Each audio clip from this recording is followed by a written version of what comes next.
What's up, Pirates? Wraith here with Awaken TCG, and today we're going to be playing some ranked sim and practicing more Gecko Moria. I know.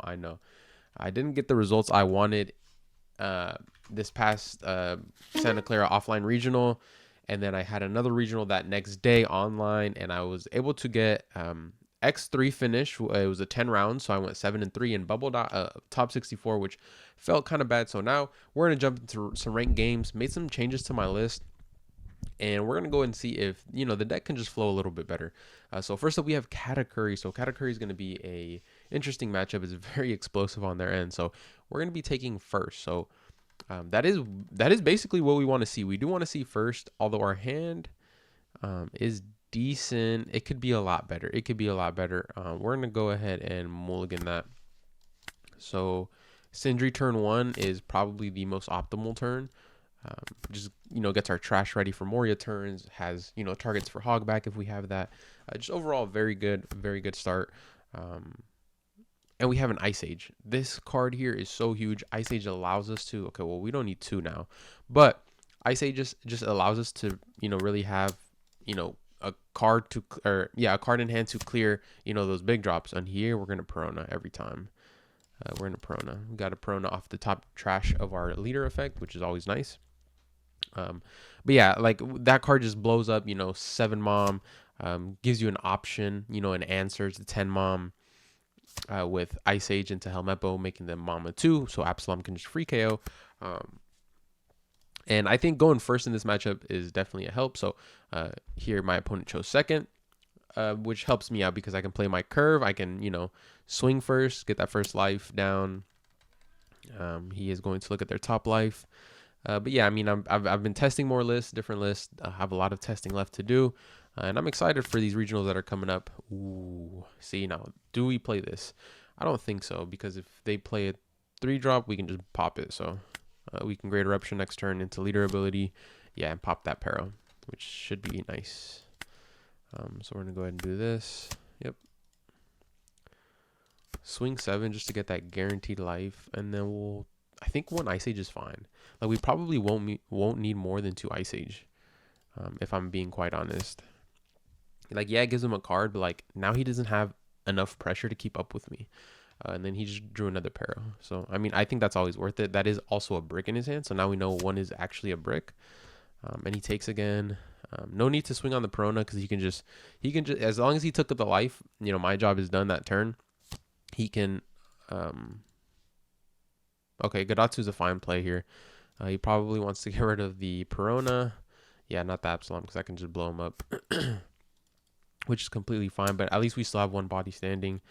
Otherwise, we get the Perona swung 7-2, and we get, the Absalom blown up. So, I think this is completely fine. And we just drew a Rob Lucci. Like, it does not get any better than that. So, we're going to go ahead and... he's going to go 7 mom next turn, but I think doing the Ice Age here is okay.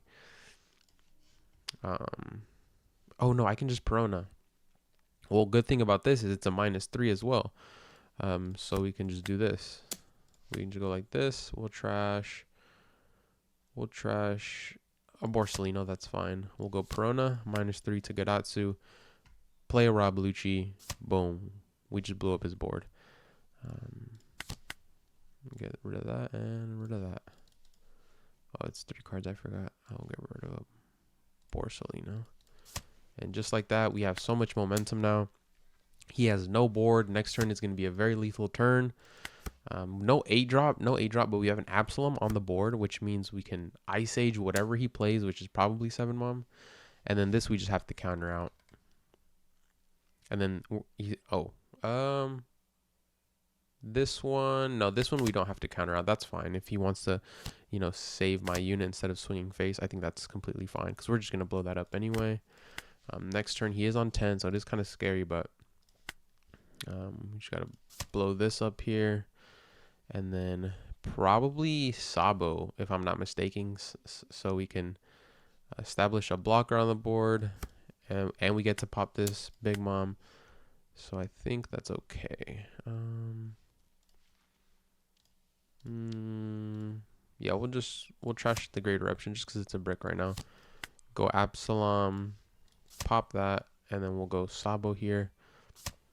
first, just so we don't get Onami'd or anything like that. Oh, here's the Moria. I think the Moria might be a little too late, so we're gonna trash that, and we'll trash an Absalom. I think that's okay. And then we'll just swing the rest of our units for pressure. We still have what is that? 4K counters worth in hand, so it's not the end of the world. He can, 7 mom, can't reject. He can swing at me, try to reject, and go for game, but I'm going to have the counter because reject is 4 Dawn, and then if you split 6 between these two, that is a 9K and an 8K, and I can block an 8K, and I would have 2 life, right? The Kiku Nojo trigger is kind of scary, but I have a Sabo blocker, so I think here he's going to have to clear my board, or I just, win next turn. And then this isn't helping. Him just trying to bait out my Sabo blocker. Probably not the move. I mean, he's going 10 mom anyway.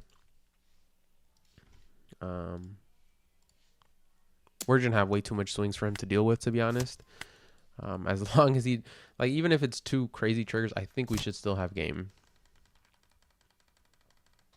So, oh, and we can just blow up the, Sanji with an Absalom. So, I think we do that. We swing 5 first, because we're going to have to replace a unit. Which is totally okay. It's totally okay. And then we can even go 7, honestly. We can go 7. See if he takes. Then we can blow up the Sanji now. We're actually going to swing 7 there. Use card action. Boom. Leaves us with exactly 1. Blow up the Sanji. Now you have to block out a 7K. And then no trigger. So we just go ahead and swing 9 and then 6. I guess it's the same thing. Yeah, GG's. So that game went really well. He played his curve. I think he should have gone first. I still believe first is better in this matchup. But I was able to just, flow this whole game, not really get bricked up. And so, this new list I've been testing has been doing okay. So I just wanted to, get on ranked and try some games out and really explore other options with, the Gecko Moria list. Because there's so many Gecko Moria lists that have topped. And so, I know I could do it. This weekend, I'm going to have a good showing. I'm feeling it. And so let's go ahead and get right into the next game. And before our next match starts, let me go ahead and go over the list real quick. It's nothing crazy. You guys can just pause the video and go ahead and screenshot it. It's a very bare bones, very basic Gecko Moria list where, you really just prioritize the leader effect and being able to combo. And that's about it. So I'm going to go ahead and join the next match.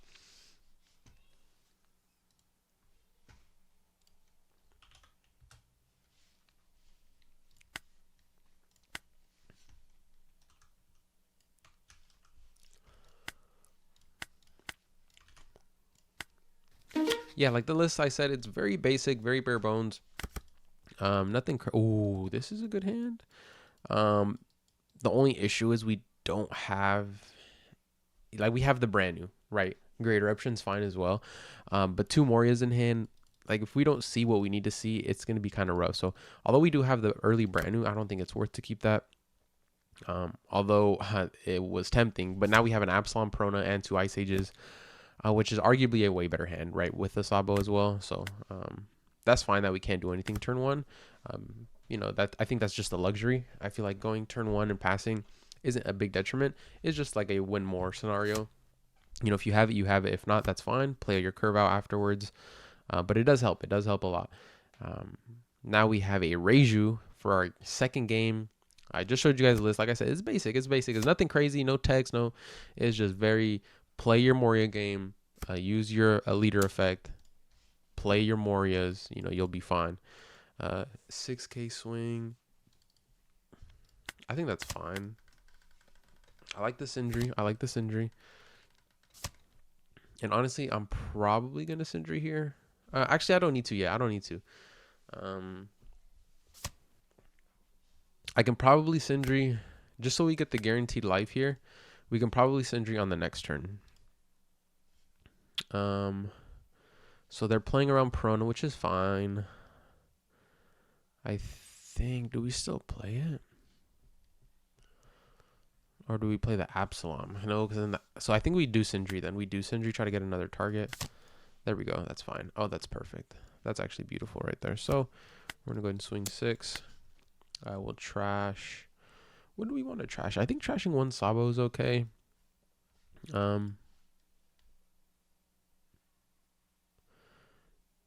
We'll trash the Absalom. Like, it's going to be in our trash regardless. And we're going to go ahead and play the hog back. You know, get rid of this. Get rid of the Borsellino or the Kuzan. Potentially get rid of the Kuzan here. And we'll go ahead and grab a Prona back from trash. So just stacking up the counter. Still having enough in trash to be able to use Absalom effect. You know, really goes a long way. That's why Sindri is so good. It allows you to, you know, use these effects early on and not have to worry about having enough in trash or not. Sindri is such a good play early on, and they honestly took the life regardless, right? So I was going to swing 7, but, you know, opted to Sindri just because if I Prona, I get no effect, and if I Absalom, that's my only Absalom that I'll have. And so if they just ignore it, I won't have KO power. See, this 6K I can definitely counter out of because, yeah, so they were at 4 Dawn. We knew the Ichiji was going to come. And so now they're going to swing 7, and this is the one we want to take, obviously. If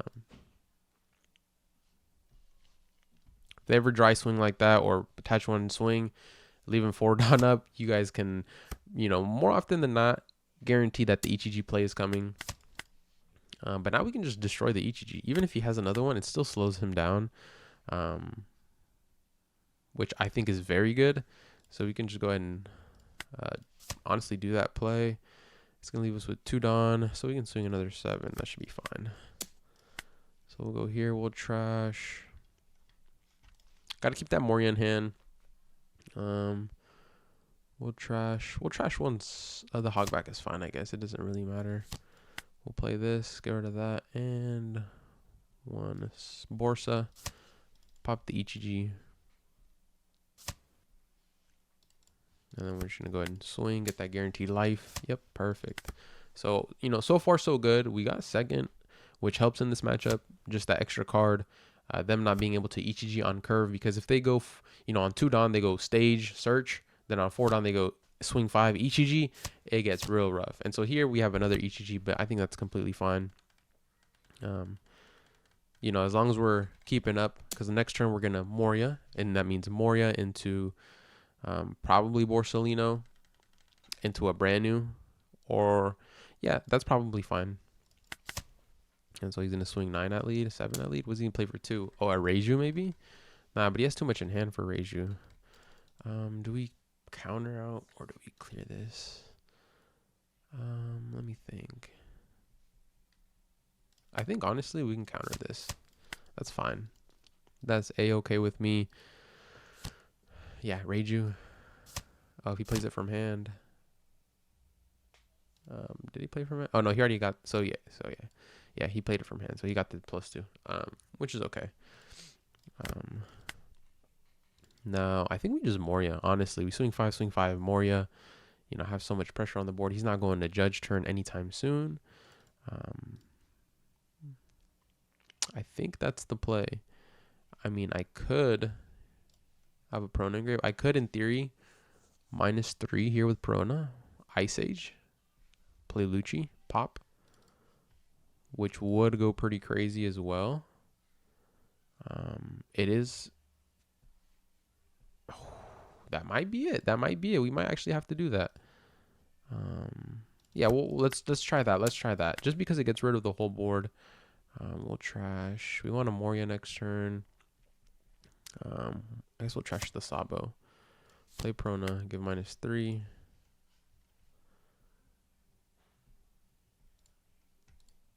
We still get to establish our body. Ice Age and Lucci, which feels pretty good.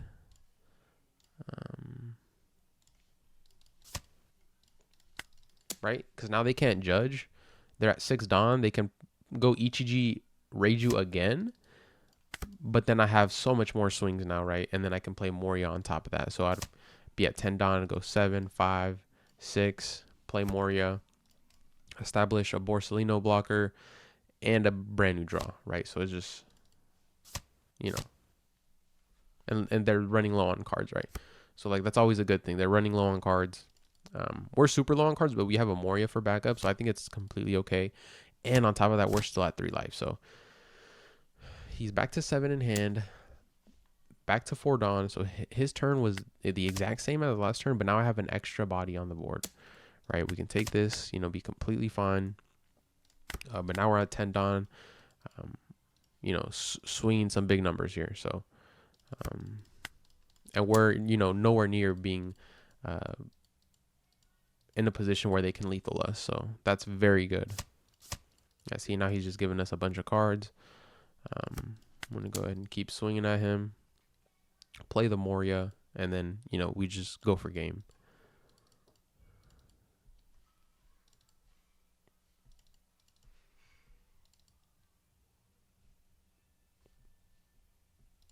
That's why those Ice Ages are so crucial. And he takes that life. Can I go for a game here? Nah, there's no point. Just play the Moria. It's a safe play. Get our blocker out. Get a brand new draw. But that's fine. We got our blocker out. We have a 9K. They're just not going to be able to overcome this next turn with 9 Dawn. You know, you can ETG once, have, you know, 4 swings, but I have a blocker on board, and you just use up all your Dawn. So now you have to, you know, you're forcing yourself for these next 3 swings to hit, and you just gave me a 1K counter back to hand. So the odds are not in your favor. Personally, I don't like that Niji play. You know, you really want to go to 8 Dawn at some point in this matchup. If not, I think you're kind of just throwing. You know, if you're not playing that Judge, and they have a Moria, it's kind of GG. Like, there's not much you could do to recover from a 9K body that you can't touch. You can't get rid of it. It's going to stay on board and start swinging at your face. So I think that Lucci play that I did earlier was the right play. And here, see, he's not even going for my face, right? So that basically means we secure the win. As soon as he starts going for my board, and now I just blocked one of his attacks, meaning he has 2 swings left. I mean, he can go Niji again. But I'm going for game next turn, and as you can see here, you know, he's giving me these small little swings, which I don't think is the correct play.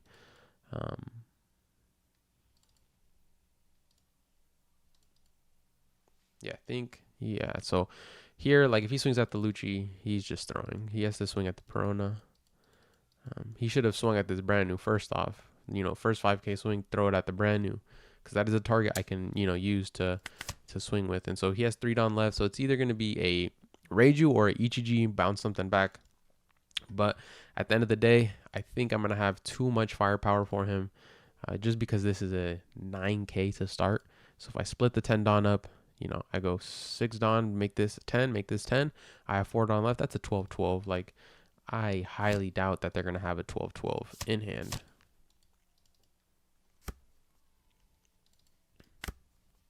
Okay. So we don't even have to do 12-12. We can do 11-13. And 11-13 should do it. I mean, they do have a lot of 2Ks, don't get me wrong. But if we do some simple math, you know, they have a lot of 2Ks in trash. Yeah, so that is game 2, guys. I appreciate you guys for watching. I hope you guys learned a thing or two. I've been testing so much, and I'm still going to be testing, you know, even more. I'm really trying to get some results. So I've been putting in that work, just grinding, putting my head down, grinding. That's why you guys have been seeing these late videos.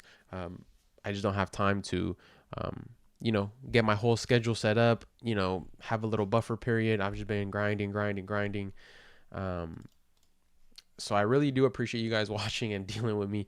As soon as this regionals weekend is over, I'm definitely gonna, you know, get back on the content grind for you guys, while still trying to manage, you know, some type of practice. But regardless, that's gonna be the end of this video. You guys have a wonderful day. Like, comment, subscribe, and I'll see you guys on the next one. Peace.